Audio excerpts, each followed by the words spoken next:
ఇది డ్రింకింగ్ వాటరా? ఇది hand వాషేనా? Drinking water ఆరో ప్లాంటరా? నమస్తే, బాగున్నారు? బాగుంటుందా ఫుడ్? రోజు ఎగ్గిస్తున్నారా? అందరు ఇక్కడే తింటున్నారు రోజు? ఇంటికి వెళ్ళి తింటున్నారా? ప్లేట్లు మీరే తెచ్చుకున్నారా?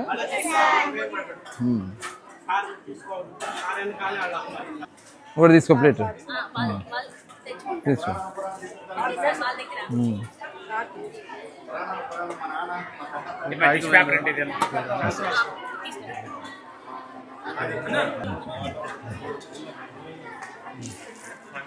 కొంచెం ఈ పక్క వచ్చాను కొంచెం.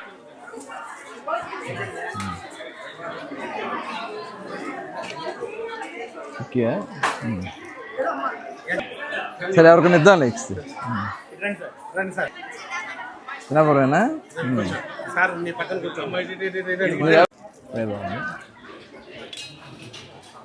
అందరు కూలింగ్ వాటర్ అండి. మీకు కూడా కూలింగ్ వాటర్? ఇక్కడ ఉంది కదా మినరల్ వాటర్ ప్లాంట్ ఉంది, ఆరో ప్లాంట్. బాగుంటుంది వాటర్.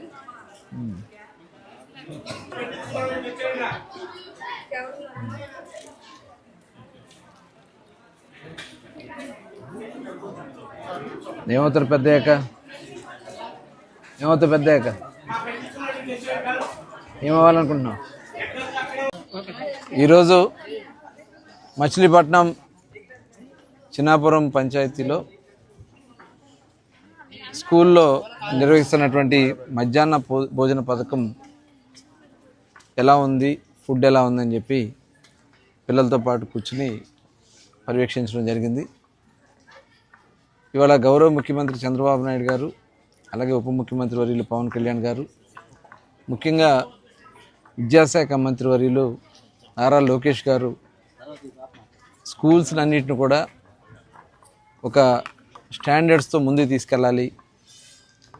భోజనం దగ్గర నుంచి, యూనిఫామ్ దగ్గర నుంచి, పుస్తకాల దగ్గర నుంచి మొత్తం కూడా క్లాస్ రూమ్స్ కానీ అంతా కూడా పర్ఫెక్ట్గా ప్రైవేట్ కార్పొరేట్ స్కూల్స్కి ధీటుగా తీసుకెళ్లాలనే లక్ష్యంతో పనిచేస్తూ ఉన్నారు. ఈరోజు చిన్నాపురం జెడ్పీహెచ్ఎస్ స్కూల్లోకి రావడం జరిగింది. ఈరోజు మెను రైసు, ఆకుకూర, పప్పు, చిక్కీ, అలాగే ఎగ్. పిల్లలు కూడా చాలా సంతృప్తిని వ్యక్తం చేయడం జరుగుతుంది. ముఖ్యంగా అన్న నందమూరి తారక రామారావు గారు మొట్టమొదట మధ్యాహ్న భోజన పథకాన్ని ప్రారంభించడం జరిగింది.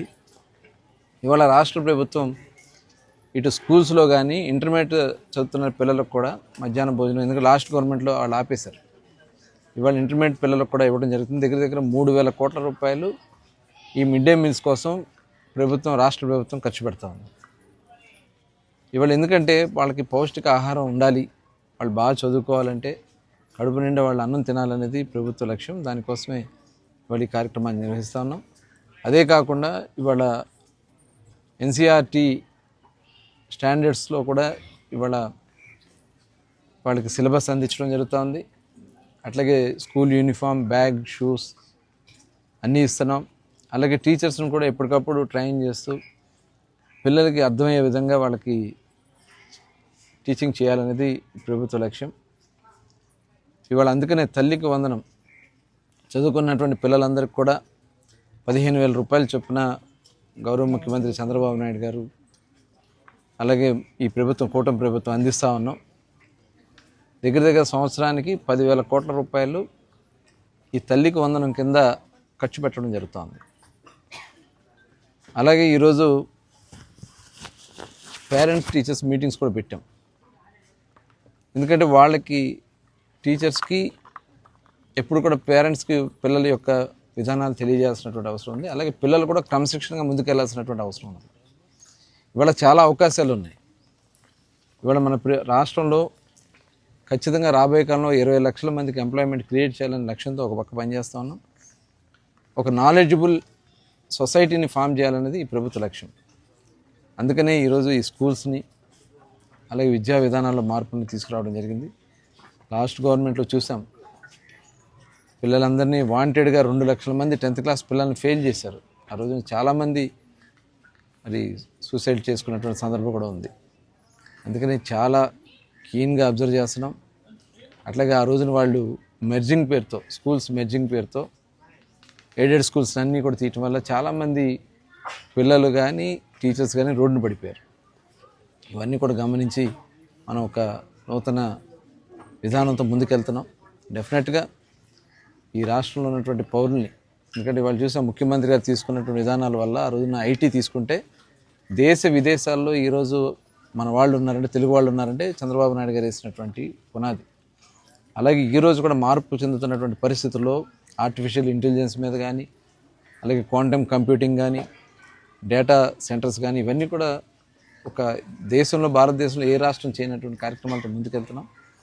మరి దీనికి ఈరోజు ఈ స్కూల్స్ అన్నీ కూడా మరొకసారి చూసుకుని అక్కడ క్లాస్ రూమ్స్ రిక్వైర్మెంట్ ఉన్నాయా, అలాగే వాటర్ కూడా ఆర్ఓ ప్లాంట్స్ని పెట్టి వాటర్ కూడా ఏర్పాటు చేపిస్తున్నాం.